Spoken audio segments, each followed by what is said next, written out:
I am proud to be able to stand and speak to the 8th report from the Standing Committee on National Defence. It's a motion that read that given that rent for Canadian military personnel living on bases is increasing in April, and at a time when the military is struggling to recruit and retain personnel, the committee report to the House that the government immediately cancel all plans to increase rent on military accommodations used by the Department of National Defence. Now, Madam Speaker, I think all of us realize that on April 1st, the Liberal government played a cruel joke on the men and women who serve in the Canadian Armed Forces. We saw the government jack up rent on military housing by 4.2%. On that very same day, the government also hiked up the carbon tax by 23%. You know, we are hearing all the time about the dire straits that our members of the Canadian Armed Forces are facing. We are always discussing the retention and recruitment problems that we have in the Canadian Armed Forces today. And we know that currently the Canadian Armed Forces are short over 6,700 military housing units. Those residential units are right across this country at a time where housing in every major urban centre is in desperate needs, that there is not enough housing for the families that are out there, and that's why we're seeing in the general public, housing rent has doubled in the last 10 years. In the last 10 years, mortgages have doubled, making it unaffordable for families, and that is impacting upon our armed forces members who, when they can't find a place to live on base in their own military housing because we don't have enough of them, we're short 6,700, they're forced to go into the private property that's out there, and they can't afford to buy or rent homes in communities. We heard just before Christmas that the Nova Scotia legislature actually held hearings about the housing crisis for the Canadian Armed Forces in Halifax. And of course, we have the naval base, CFB Halifax, in Halifax, so we have on the other side, we have CFB Shearwater, and military members there are living rough. The recount at the committee hearings in the Nova Scotia legislature pointed to the fact that military members were living in one of the 30 tent cities that have sprouted up in Halifax. Military members were living rough by having to live out of their cars. These are working members of the Canadian Armed Forces, as either sailors or air crew, and either one of the two bases. We learned that a lot of them are couch surfing just to get by. Shame. And very many of them are being forced to live in very precarious situations, including having to live with domestic violence, and cannot afford to leave those situations and move to a safer accommodation. I had in particular, Madam Speaker, one military member and his spouse who are both serving in the Canadian Armed Forces and had been stationed at CFB Shiloh in Manitoba. And they sold their home in Manitoba because they were transferred to CFB Shearwater, and for the first while they had to live in a camper. And then when they were put into military housing, it was in such disrepair that they wrote to me and said that in the evening they came home and they would just cry. They left this beautiful home in Manitoba and had to come and live in a shanty in Halifax because that's all that they could get from the Canadian Armed Forces. Now, Madam Speaker, we know also that things are tough in Esquimalt, and we often hear of the shortage of housing over there. I know for a fact that one of the members in the Royal Canadian Navy, who is a master seaman from my riding, that when he actually moved with his wife and small child to Esquimalt to serve, was then put in a situation that all they could afford with their salaries was a small one-bedroom apartment.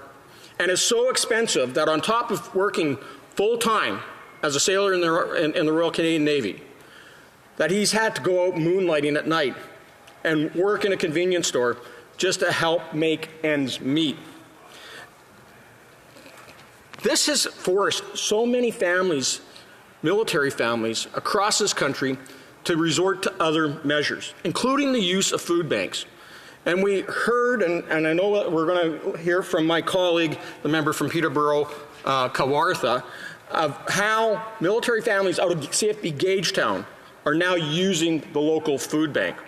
We heard how military families in Halifax are going to the food bank, and that was part of the testimony that was presented at the Nova Scotia legislature. And now we just learned this week that military families at CFB Borden, who are stationed there, are now also going to the food bank in the town of Borden. This is no way to treat our military heroes. This is no way for them to have to live. And it was just reported last week that troops who have to come to Ottawa to train for cybersecurity, that at Willis College, they had to rely on food donations from the local college staff just so they could get by. This is an embarrassment, and this is a pox on this Liberal government for failing our troops. Now, they will talk about how great their defense policy update is. But if you look at it, what they're doing in military housing, like the past 2 years, this government has only built 38 new homes for the Canadian Armed Forces. 38. We're short 6,700, and all they could muster up was less than 20 homes a year over the last 2 years.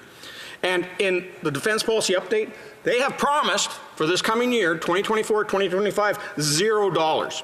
They promised for 2025, 2026, $0. The next year is only $1 million. The year after that is only $2 million. And in 2028, 2029, they get to finally $4 million. That doesn't build enough homes when you're short 6,700 houses. That doesn't even build 20 homes on $7 million at the price of homes are these days. And that's for the next 5 years. How are we going to fix this when there isn't the dollars and resources to do it? So the Liberal government is failing our troops. And it's just proven again that this Prime Minister is not worth the cost. And when we talk about the retention and recruitment crisis, there is no way that we can attract more into the Canadian Armed Forces when you don't have proper housing to put them and their families in. You cannot attract them to come in and to live in homes that are filled with black mold. You can't afford to put them in homes where they are living in 1950 structures that haven't been updated in the last 70 years. And so when you're short 16,000 troops and you got 10,000 troops that are undertrained, they don't want to have to go for training where the barracks have frozen pipes, or even worse, are filled with rodents, which we're hearing coming from Kingston. So I can tell you this, Madam Speaker, that as Conservatives, we are going to go out there and help our forces. We are going, we are so proud of our military heroes and their families for stepping up and serving this nation. So we're going to axe the tax. We're going to axe the carbon tax and make life more affordable for all Canadians, but especially for those who serve in the Canadian Armed Forces. We are going to build the homes, and that includes building the homes for our military families across this country in every base and making sure that we can maximize the land and space that they're located on to build homes that's going to benefit them and their local communities. We're going to fix the budget. And that means that we're going to make sure that we find the dollars to invest in the Canadian Armed Forces. When we fix the budget, there's going to be dollars available to go into the new kit that our troops need. It's going to go into the equipment that they require to do the difficult jobs that we ask of them. And, Madam Speaker, it's about also stopping the crime. And whether it's sexual misconduct on base or the communities that they live in that are now just completely swamped in chaos because of the gangs that are out there, the car theft that's happening, the violence that is on the rise because the Liberals continue to let violent offenders out over and over again.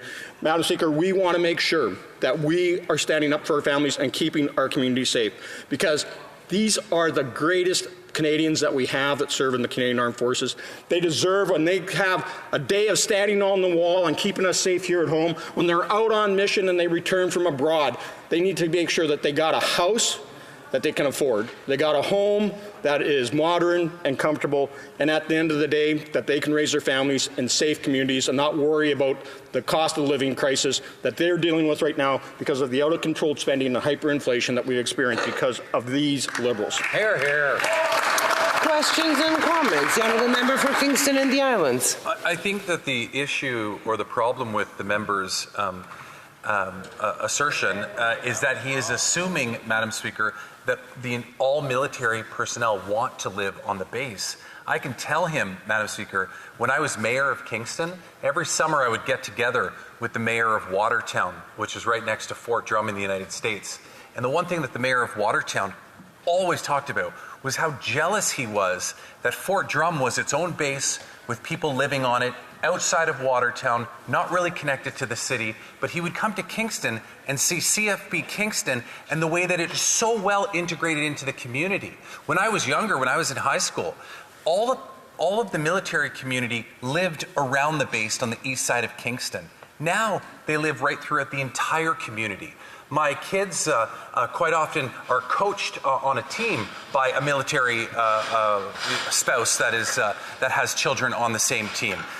We get a certain level of integration when we encourage the military community to live and participate in our community. I'm wondering if he can comment on whether or not he sees benefit to that, or if he thinks all military should just exclusively be living on the base.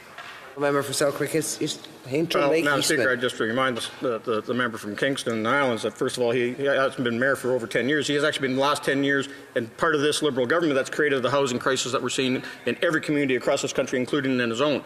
Now, I'm not advocating that all military bases have enough housing for all members that are currently living there. A lot of them want to live in communities. But the problem is, when you're in Esquimalt, when you're in Halifax, when you're in Toronto, even here in Ottawa, they cannot find a home that they can afford to raise their family in. That is the problem.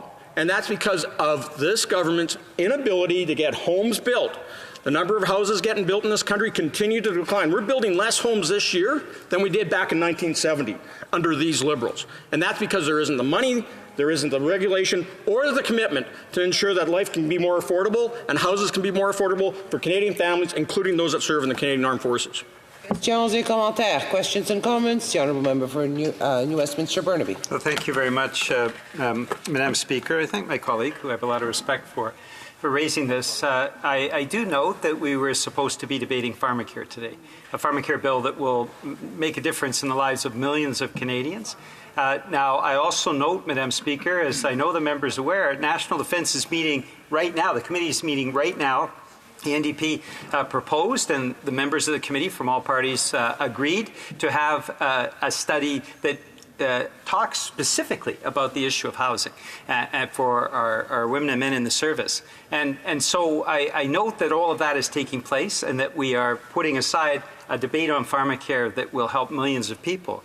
My concern, of course, is having lived through the Harper government, the Harper regime, where there were massive cuts to veterans services. We saw the closing of veterans services offices throughout Canada. Veterans were very badly served, misserved by the Harper government. And I would like to ask my colleague, who I have a lot of respect for, does he regret now all of the actions, the cut and gut approach to funding for women and men in the service, to our veterans that was done under the Harper regime? Does he regret that now in retrospect? The honourable member for Selkirk Interlake. Madam Speaker, I'll remind the member that as a Shadow Minister for National Defence for the Conservatives and Vice Chair of the Standing Committee on National Defence, we're debating here now a motion that came from the Standing Committee on National Defence. And this is important. We're talking about the housing crisis as it's impacting upon our troops. We're talking about a rate hike that was put in. The Liberals jacked up the rental rates on our troops, and that deserves to be debated here as well. And so, although the committee's meeting right now and they are talking about housing, I thought this is an important day to get up here as pretty much our first opportunity since April 1st to really raise this issue and to make sure that the government has an eye on the crisis that is currently grabbing hold in the Canadian Armed Forces. Our troops deserve better than that. And I know that the troops appreciated that when we're a government, we bought brand new C-17s, we bought brand new Hercules, we bought brand new Leopard tanks. We were able to support them throughout the war in Afghanistan. And when that war ended, yeah, there was actually some savings there that we were able to come back and fix the budget. But I can tell you,